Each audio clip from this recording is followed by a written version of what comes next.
Hello and welcome to Tribetopper. I'm Sonal Gupta, and this channel is about increasing your understanding of physics. To clear your concepts, subscribe to our channel and click the bell icon for latest updated videos. Session, you are going to learn about the power in an AC circuit.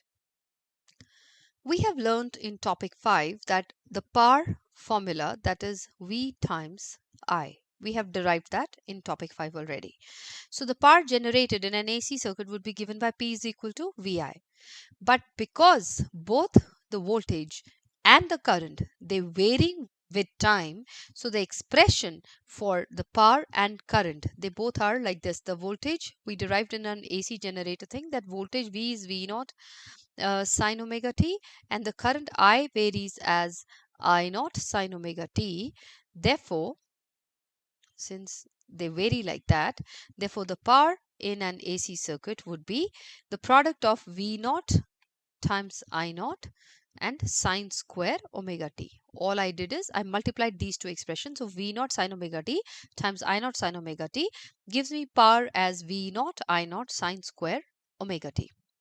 So this means that just like the current and voltage, the power is also not constant with time, right? Thus, we would say the power is also not constant with time.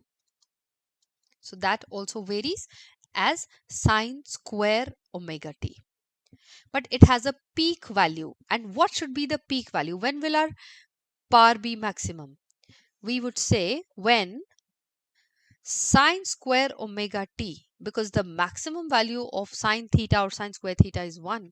So when sine square omega t will be equal to 1, I already have the V0 and I0 as the maximum values.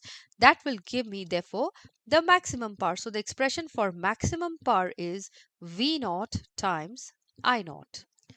And if we want to find out the average power in one complete AC cycle, then that average power would be the half of this peak value. So that would be V0 I0 by 2. So this is the expression for the power, that is V0 I0 sine square omega t, which tells us how the power is going to vary. This is the expression for the maximum power, V0 times I0, and this it gives you the average power, which is half of the peak value of the power. So that is all for this video session. In our next video session, we are going to learn about the root mean square quantities. Thank you.